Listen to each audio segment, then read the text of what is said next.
ഇത് നമ്മളെ ഒരു ബ്രേക്ക്ഫാസ്റ്റ് റെസിപ്പി ആയിട്ട് ചെയ്യുന്നത്. അപ്പൊ ഇന്ന് നമ്മൾ ഉണ്ടാക്കുന്നത് ഇഡ്ലിക്കും ദോശയ്ക്കും കൂടിയിട്ട് ഒറ്റ മാവ് അരച്ചിട്ട് ആ മാവ് വെച്ചിട്ട് നമുക്ക് ഇഡ്ലിയും ദോശയും റെഡിയാക്കിയിട്ട് എടുക്കാൻ വേണ്ടിയിട്ട് പറ്റും.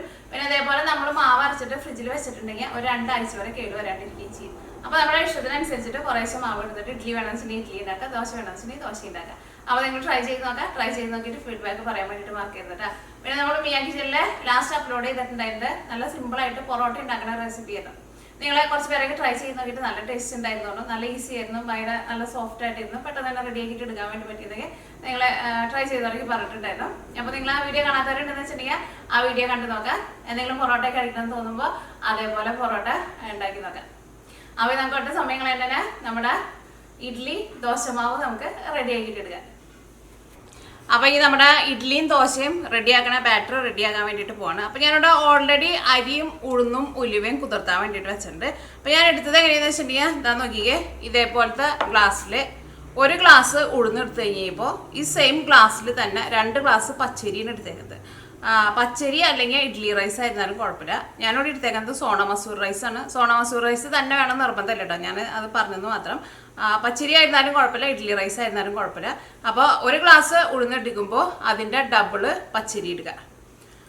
പിന്നെ 3/4 ടേബിൾ സ്പൂൺ ഉലുവ എടുത്തിട്ടുണ്ട്. ടീസ്പൂണല്ല എടുത്തേക്കുന്നത്, ടേബിൾ സ്പൂണിലാണ് എടുത്തേക്കുന്നത്. ഉലുവ ആയിരുന്നാലും നമ്മൾ കുതിർത്താൻ വേണ്ടിയിട്ട് വെക്കണം. ഉലുവ കുതിർന്ന് വരാൻ വേണ്ടിയിട്ട് കുറച്ചധികം സമയം എടുക്കും കേട്ടോ. അത് ഞാനിവിടെ സെപ്പറേറ്റ് ആണ് കുതിർത്തി വെച്ചേക്കുന്നത്. അത് വേണമെന്ന് വെച്ചിട്ടുണ്ടെങ്കിൽ നമുക്ക് അരിയുടെ ഉഴുതിൻ്റെ കൂടെ നമുക്ക് കുതിർത്തി വെക്കാൻ എന്നാലും കുഴപ്പമില്ല. പക്ഷേ അരി ആയിരുന്നാലും ഉഴുന്നായിരുന്നാലും കുതിർത്തി വരുന്ന സെയിം സമയം തന്നെ എടുക്കും കേട്ടോ, ഉലുവ കുതിർന്ന് വരാൻ വേണ്ടിയിട്ട്. കാരണം ഉലുവ ശരിക്കും കുതിർന്നില്ല എന്ന് വെച്ചിട്ടുണ്ടെങ്കിൽ നമ്മൾ മിക്സിയിലിട്ടിട്ട് അരയ്ക്കുമ്പോൾ ശരിക്കും അരച്ചെടുക്കാൻ വേണ്ടിയിട്ട് നമുക്ക് പറ്റില്ല. അപ്പോൾ അരിയും ഉഴുന്നും ഞാനിവിടെ ഒരുമിച്ചാണ് കുതിർത്താൻ വേണ്ടിയിട്ട് വെച്ചേക്കുന്നത്. പിന്നെ അരിയും ഉഴുന്നും കുതിർത്താൻ വേണ്ടിയിട്ട് വെക്കുമ്പോൾ പുറത്ത് വെക്കുന്നതിനേക്കാളും നല്ലത് ഫ്രിഡ്ജിൽ വെച്ചിട്ടുണ്ടെങ്കിൽ കുറച്ചും കൂടി നല്ലത്. അപ്പോൾ നന്നായിട്ട് തണുത്തിട്ട് ഇരിക്കുമല്ലോ. ഫ്രിഡ്ജിൽ വെച്ചാലും തണുത്താലും നമ്മുടെ അരിയും ഉഴുന്നും കുതിർന്നോളും. അപ്പോൾ നമ്മൾ മിക്സിയിൽ ഇട്ടിട്ട് അരച്ചിട്ട് എടുക്കുമ്പോൾ മാവ് ഒട്ടും ചൂടാവില്ല.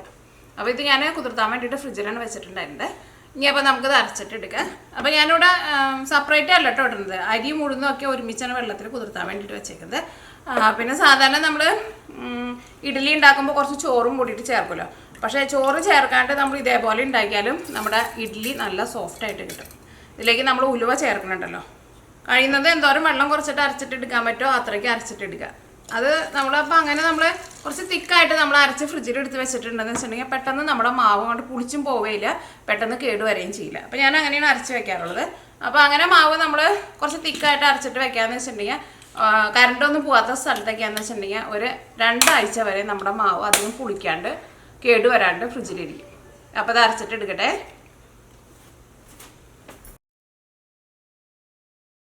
ഇപ്പം നോക്കിയേ, ഇതെല്ലാവരും നമ്മൾ അരച്ചെടുത്തിട്ടുണ്ട്.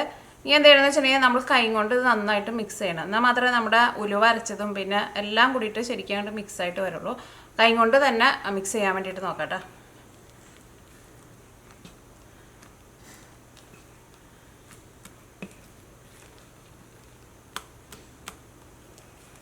നമ്മുടെ മാവ് ഇരിക്കുന്നുണ്ട്, ഒരുപാട് വെള്ളം പോലെയല്ല ഇരിക്കുന്നത്. ഇതേപോലെ അരച്ചെടുക്കാൻ വേണ്ടിയിട്ട് നോക്കാം. അപ്പോൾ നന്നായിട്ട് നമ്മൾ മിക്സ് ചെയ്തെടുത്തിട്ടുണ്ട്. ഇനി നമ്മുടെ മാവ് നമുക്ക് ഫെർമെൻറ്റേഷൻ ചെയ്യാൻ വേണ്ടിയിട്ട് വയ്ക്കണം. സാധാരണ നമ്മൾ ദോശമാവ് ഇഡ്ഡലി മാവൊക്കെ നമ്മൾ ഫെർമെൻറ്റേഷൻ ചെയ്യാൻ വേണ്ടിയിട്ട് വയ്ക്കില്ല, അതേപോലെ വയ്ക്കാം. പിന്നെ തണുപ്പുള്ള സ്ഥലത്താണെന്ന് വെച്ചിട്ടുണ്ടെങ്കിൽ പ്രത്യേകം ശ്രദ്ധിക്കുക, ചെറുതായിട്ട് വാമായിട്ടുള്ള സ്ഥലത്ത് വയ്ക്കാം. ഇത് കുറച്ച് മാവുണ്ട്, അപ്പോൾ ഞാനിത് 2 പാത്രത്തിലാക്കിയിട്ടാണ് വയ്ക്കുന്നത്. മാവ് നല്ല സോഫ്റ്റ് ആയിട്ട് വന്നിട്ടുണ്ട്. അപ്പോൾ ഞാനിവിടെ ഒരു രാത്രിയാണ് വെച്ചിട്ടുണ്ടായിരുന്നത്. ഇപ്പോൾ ഇവിടെ നല്ല ചൂടാണ്, അതുകൊണ്ടാണ് പെട്ടെന്ന് റെഡി ആയത്. നല്ല തണുപ്പുള്ള സ്ഥലത്താണെന്ന് വെച്ചിട്ടുണ്ടെങ്കിൽ ചെറുതായിട്ട് വാമായിട്ടുള്ള സ്ഥലത്ത് വെക്കണം. അപ്പോൾ നോക്കിക്കേ, നമ്മുടെ മാവ് നോക്കിക്കേ,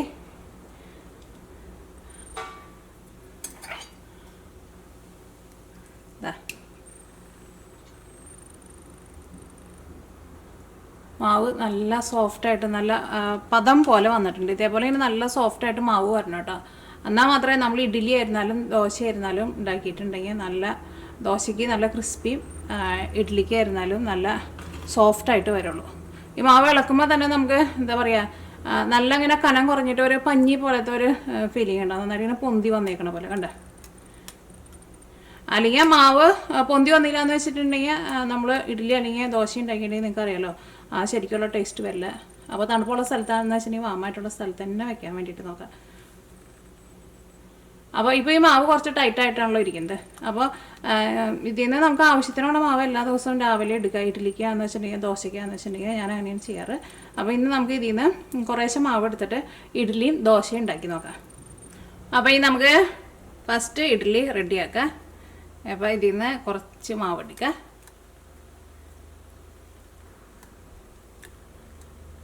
മാവ് ഇതേപോലെ നല്ല സോഫ്റ്റായിട്ട് വരണം കേട്ടോ. എന്നാൽ മാത്രമേ നമ്മൾ ഇഡ്ഡലി ഉണ്ടാക്കിയിട്ടുണ്ടെങ്കിൽ ഇഡ്ഡലി നന്നായി വരുള്ളൂ, അല്ലെങ്കിൽ അപ്പം പോലെ ആവട്ടോ. ഇപ്പോൾ ഇഡ്ഡലി ഉണ്ടാക്കാനായിരുന്നാലും നമ്മുടെ ബാറ്റർ കുറച്ച് തിക്കായിട്ടാണ് ഇരിക്കുന്നത്. പക്ഷേ ഇഡ്ഡലി ബാറ്റർ ഒരു സമയത്തും ഭയങ്കര വെള്ളം പോലെ ഇരിക്കരുത്, പ്രത്യേകം ശ്രദ്ധിക്കുക.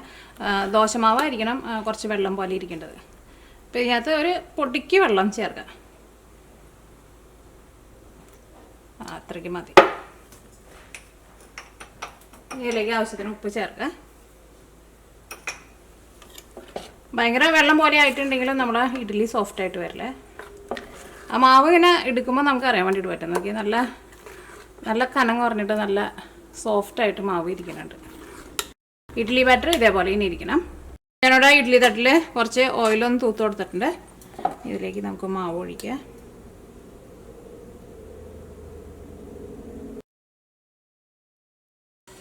നോക്കിക്കേ, നമ്മുടെ ഇഡ്ഡലിയുടെ മോൾ ഭാഗം ചെറുതായിട്ടൊന്ന് പൊട്ടിയിട്ടുണ്ട്. അതിങ്ങനെ നല്ല സോഫ്റ്റായിട്ട് വന്നിട്ട് അങ്ങനെ വന്നത്. ഇഡ്ഡലി വെന്തിട്ടുണ്ടാവും. ഇഡ്ഡലി നന്നായിട്ട് പൊന്തിയും വന്നിട്ടുണ്ട്. ഒന്ന് കുത്തി നോക്കട്ടെ. അപ്പം നമ്മുടെ ഇഡ്ഡലി റെഡി ആയിട്ടുണ്ട്. പിന്നെ ചിലർ പറയുന്ന ഒരു പരാതിയാണ്, അവർ ഇഡ്ഡലി ഉണ്ടാക്കുമ്പോൾ ചിലപ്പോൾ ഈ സൈഡ് ഇങ്ങനെ ഉണങ്ങിയ പോലെ വരുമെന്ന്. അങ്ങനെ വരണുണ്ടെന്ന് വെച്ചിട്ടുണ്ടെങ്കിൽ നിങ്ങൾ എന്ത് ചെയ്യണമെന്ന് വെച്ചിട്ടുണ്ടെങ്കിൽ ഇഡ്ഡലി റെഡി ആയി കഴിഞ്ഞിട്ട് നമ്മൾ ഇഡ്ഡലി പാത്രത്തിൽ നിന്ന് എടുത്ത് ഇഡ്ഡലി മാറ്റില്ലേ, അങ്ങനെ മാറ്റി കഴിയുമ്പോൾ തന്നെ നമ്മൾ കുറച്ച് വെള്ളം ഒന്ന് ജസ്റ്റ് ഒന്ന് മുകളിലൊന്ന് തെളിച്ച് കൊടുക്കുക. അതിൻ്റെ ഈ സൈഡിലേക്കൊക്കെ ഒന്ന് വീഴുന്ന തരത്തിൽ, ഒരുപാടല്ല, ജസ്റ്റ് വെള്ളം ഒന്ന് തെളിച്ച് കൊടുക്കുക.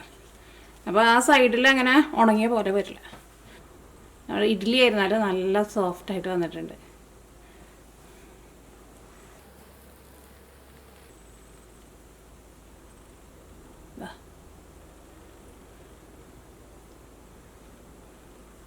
ദോശയ്ക്കുള്ള മിക്സിങ് റെഡിയാക്കാം.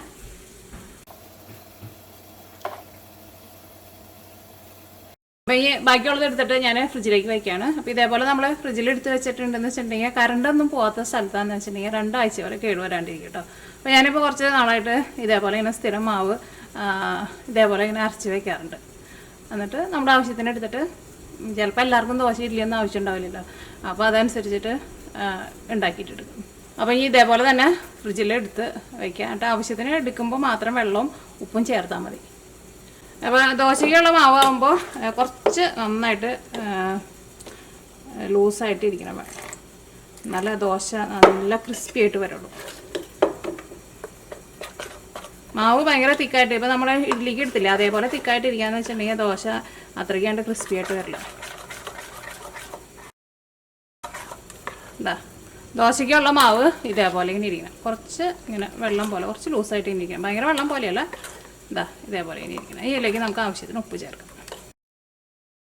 റെഡിയാക്കാൻ വേണ്ടിയിട്ട് നമ്മുടെ പാൻ നന്നായിട്ട് ചൂടായിട്ടുണ്ട്.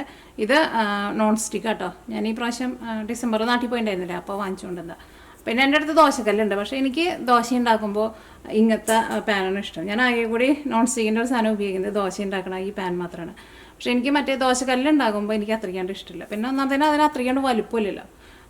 ദോശയ്ക്കാകുമ്പോൾ കുറച്ച് വലുപ്പവും വേണം. പക്ഷേ ഇതിനകത്ത് ഉണ്ടാക്കുമ്പോൾ എനിക്ക് ശരിക്കും നന്നായിട്ട് മുരിഞ്ഞ് കിട്ടുക.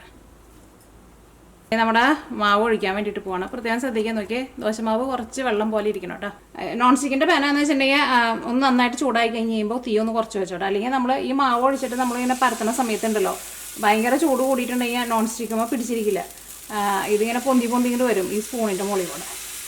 നല്ല കനം കുറച്ചിട്ട് ഈ സെൻറ്ററിൽ നിന്ന് തുടങ്ങിയിട്ട് ഇങ്ങനെ കനം കുറച്ച് ഇങ്ങനെ കനം കുറച്ച് ഇങ്ങനെ കനം കുറച്ച് ഇങ്ങനെ കനം കുറച്ച് ഇങ്ങനെ കനം കുറച്ച് ഇങ്ങനെ ഉണ്ടാവുക. എന്താ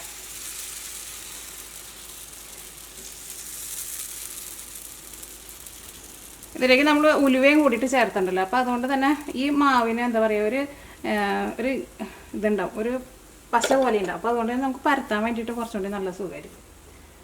അപ്പോൾ ഈ ദോശ മുരിഞ്ഞ് വരണമെന്ന് വെച്ചിട്ടുണ്ടെങ്കിൽ നമ്മൾ ഓയിൽ ഒഴിച്ച് കൊടുത്താൽ മാത്രമേ ദോശ മുരിയുള്ളൂ കേട്ടോ. നിങ്ങൾക്ക് നല്ല മുരിഞ്ഞ ദോശ വേണമെന്ന് വെച്ചിട്ടുണ്ടെങ്കിൽ അതനുസരിച്ചിട്ട് ഓയിൽ ചേർത്ത് കൊടുക്കുക. പരത്തി കഴിഞ്ഞ് കഴിയുമ്പോൾ പിന്നെ തീ അത്യാവശ്യം നന്നായിട്ട് തന്നെ കൂട്ടി വയ്ക്കുക. പിന്നെ മാവ് ഒഴിക്കുന്ന സമയത്തായിരുന്നാലും ആ മാവ് ഒഴിക്കുമ്പോൾ ഒരു സൗണ്ട് കേൾക്കില്ല, അങ്ങനെ സൗണ്ട് കേൾക്കണം കേട്ടോ. അപ്പോൾ ചട്ടിക്ക് എപ്പോഴും ചൂട് വേണം. പക്ഷെ ഭയങ്കര ചൂടാവരുത് മാത്രം. അപ്പോൾ നമ്മുടെ ദോശ നന്നായിട്ട് മൊരിയട്ടെ.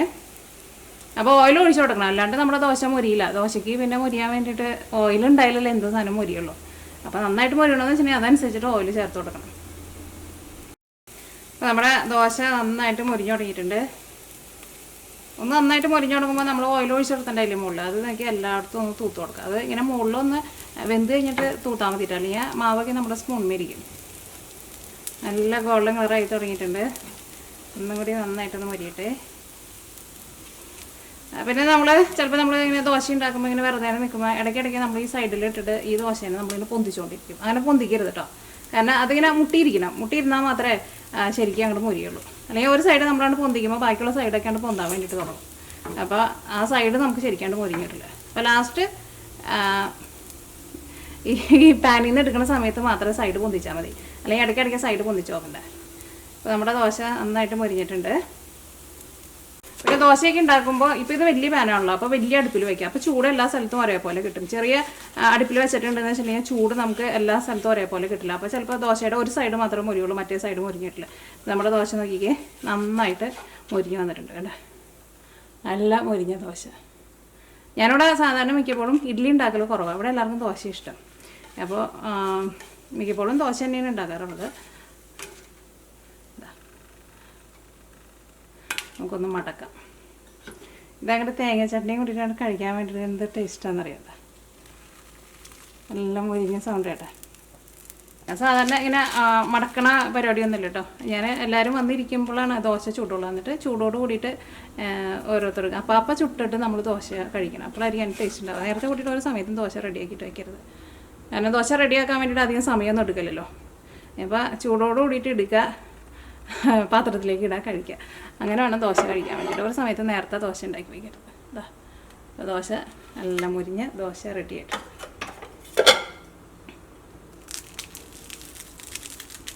കണ്ട, നല്ല ചൂടുണ്ട്. എൻ്റെ തേങ്ങ ചട്നിയും കൂടിയിട്ടുണ്ട് കഴിക്കാൻ, നല്ല അടിപൊളി ടേസ്റ്റ് ആയിരിക്കും. ഞാൻ കഴിച്ചോട്ടെ.